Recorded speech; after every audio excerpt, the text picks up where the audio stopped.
आगे पहुंच गया। लेकिन 2009 में इन लोगों ने $2.6 बिलियन का लोन लिया आईएमएफ से। उसके बाद 2013 में ग्लोबल कमोडिटी का प्राइस गिरा और श्रीलंका भी बहुत सारे ट्रेडिशनल कमोडिटीज़ जो कि एक्सपोर्ट करते थे उसका भी प्राइस कम हो गया और उसके कारण एक्सपोर्ट में कमी आई। फिर 2016 में श्रीलंका ने अगेन अप्रोच्ड, ये आईएमएफ की तरफ गए और उनसे कहा कि हमें $1.5 बिलियन लोन दे 3 साल के लिए। तो आईएमएफ ने कंडीशन के साथ इन्हें लोन दिया कि आपको अपना एफडी मतलब फिजिकल डेफिसिट को कम करना पड़ेगा 3.5% तक। फिजिकल डेफिसिट आपको पता है कि जितना इनकम और जितना एक्सपेंडिचर होता है उसके बीच का डिफरेंस है। तो ये आपका 2016 में हुआ।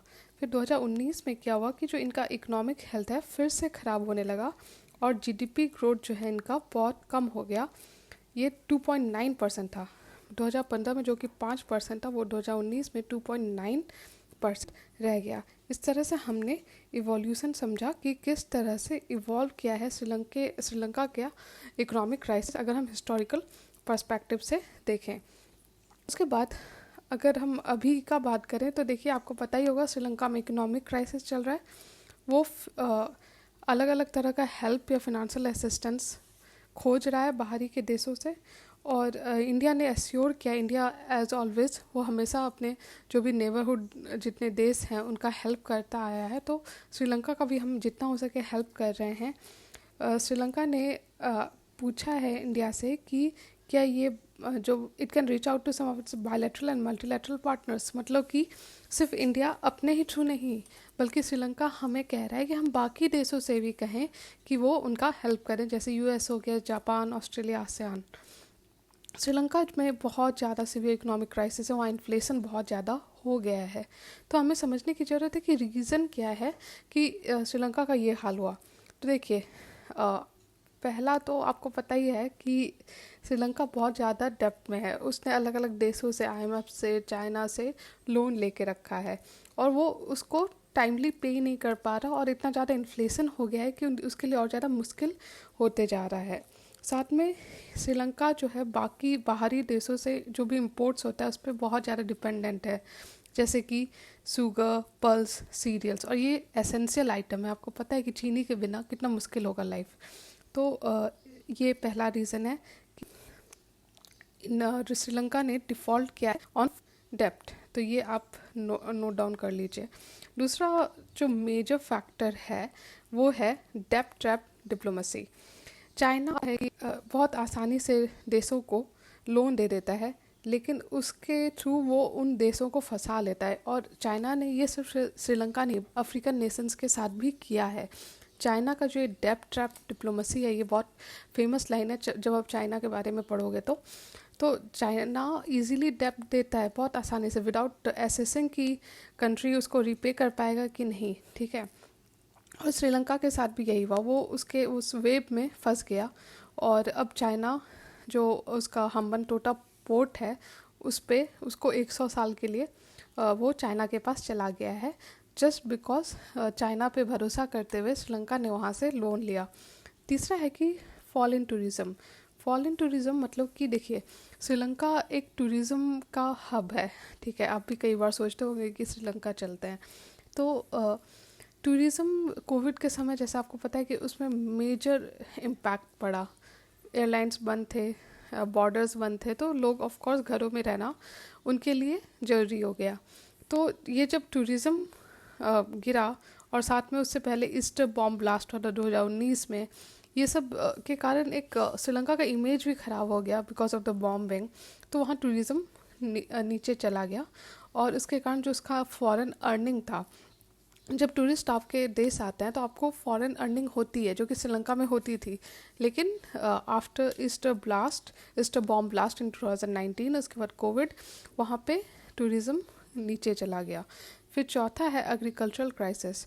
देखिए श्रीलंका ने अचानक से स्विच कर लिया कि वो 100% ऑर्गेनिक एग्रीकल्चर प्रोडक्ट बनाएगा, उसे एक्सपोर्ट करेगा, मैन्युफैक्चर करेगा, लेकिन इस पर स्टडी नहीं किया श्रीलंका ने, इसको एसेस नहीं किया और साथ में अचानक से ओवरऑल डाल दिया फार्मर्स के ऊपर।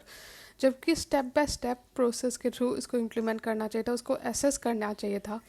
तो जब फार्मर्स ने ऑर्गेनिक प्रोडक्ट बनाना स्टार्ट कर दिया, तो ऑर्गेनिक प्रोडक्ट में क्या होता है कि स्टार्टिंग के जब आप स्टार्ट करते हो तो उसमें प्रोडक्शन बहुत कम होता है कंपेयर टू जब आप अनऑर्गेनिक मेथड्स यूज़ करते हो, जैसे केमिकल्स हो गए या फर्टिलाइजर्स यूज़ करते हो, तो ऑफ कोर्स आपका प्रोडक्शन बढ़ता है। लेकिन जब आप ऑर्गेनिक तरीके से बनाते हो, एग्रीकल्चर में यूज़ करते हो, तो आपका प्रोडक्शन कम होता है। तो इसके कारण जब श्रीलंका ने केमिकल फर्टिलाइजर्स बैन किया, तो ऑफ कोर्स उनका जो एग्रीकल्चर प्रोडक्शन था वो घटा और ओवरऑल इकोनॉमी पे एक बहुत बड़ा नेगेटिव इम्पैक्ट पड़ा। तो वही जो सडन शिफ्ट किया ऑर्गेनिक फार्मिंग की तरफ, ये उनके लिए बैकफायर कर गया। और जो एस्टिमेट है उसके अनुसार श्रीलंका का पैडी हो, टी, रबर प्रोडक्शन, उसमें बहुत ज़्यादा कमी दिखी। तो जो नेक्स्ट रीज़न है आपका, वो तो एक तो है टूरिज़्म, ठीक है, तीसरा।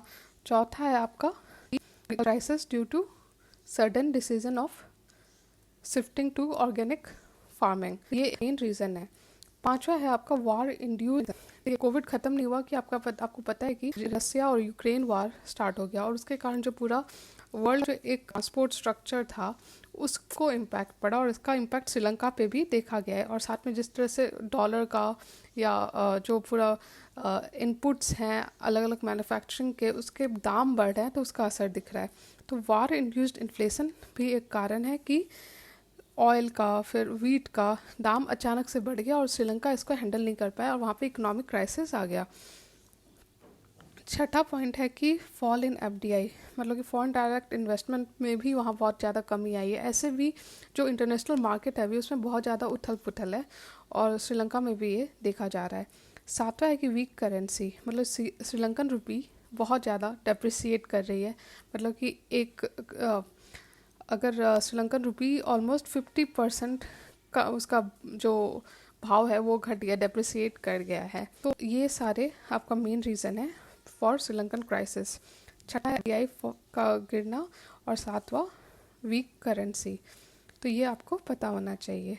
अब समझते हैं कि इम्पैक्ट क्या हुआ of Sri Lankan crisis on India. देखिए, आज का जो वर्ल्ड है ये टोटली कनेक्टेड है, ये ग्लोबलाइज्ड वर्ल्ड है, तो हर देश एक दूसरे से बहुत ज़्यादा कनेक्टेड है, और यही दिख रहा है कि श्रीलंकन क्राइसिस का भी इम्पैक्ट इंडिया पे पड़ रहा है।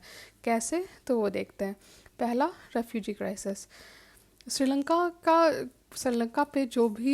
का जो भी कंडीशन होगा उसका इम्पैक्ट इंडिया पे पड़ेगा, क्योंकि वहाँ पे बहुत ज़्यादा तमिल पॉपुलेशन भी है इन जनरल, और इंडियन पॉपुलेशन भी है, इंडियन मूल के लोग वहाँ रहते हैं। तो जब वहाँ पे जो क्राइसिस होगा उसके कारण वहाँ से लोग वापस इंडिया आना चाहेंगे या शिफ्ट करना चाहेंगे इंडिया, या एज ए रेफ्यूजी आना चाहेंगे।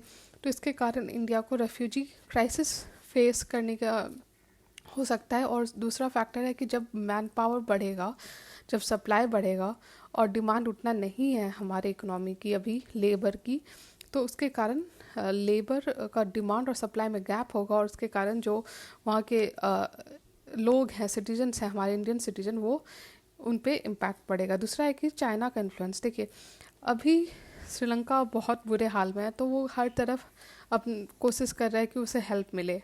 अगर अभी चाइना ने हेल्प कर दिया श्रीलंका को, तो ऑफ कोर्स चाइना का दबदबा श्रीलंका में बढ़ जाएगा, और इंडिया के लिए ये अच्छा नहीं है। तीसरा है कि impact on trade. Impact on trade यानी कि जो भी इंडिया जो है वो कोलंबो पोर्ट पे रिलाई करता है फॉर ग्लोबल ट्रेड। मतलब कई सारे ऐसे ट्रांसशिपमेंट हब होते हैं जो कि श्रीलंका में रुकती है, फिर वो इंडिया आती है। तो इस तरह से श्रीलंका पे अगर इकोनॉमिकली बहुत ज़्यादा वहाँ पे क्राइसिस आएगा तो इंडिया इम्पैक्टेड होगा। चौथा है राइज ऑफ रिबल ग्रुप। किसी भी तरह के अस्थिरता में जो रिबल ग्रुप है या इस तरह के रिवॉल्ट वाले ग्रुप्स हैं, वो और ज़्यादा उनका जो पावर है वो बढ़ता है। तो तमिल रिबल हुआ या सिंहालिस पॉपुलेशन हो गया, ये वापस आर्म्स ले सकते हैं और क्राइसिस को एक पॉलिटिकल और सोशल क्राइसिस में भी कन्वर्ट हो सकता है। मतलब इकोनॉमिक क्राइसिस एक पॉलिटिकल प्लस सोशल क्राइसिस में कन्वर्ट आपको होते हुए दिख सकता है। पांचवा है इन्वेस्टमेंट। इन्वेस्टमेंट है कि ऑनगोइंग क्राइसिस जो है उससे जो पूरा इंटरनेशनल एनवायरनमेंट है, एशिया का जो एनवायरनमेंट है वो भी और ज़्यादा वॉलेटाइल हो जाएगा।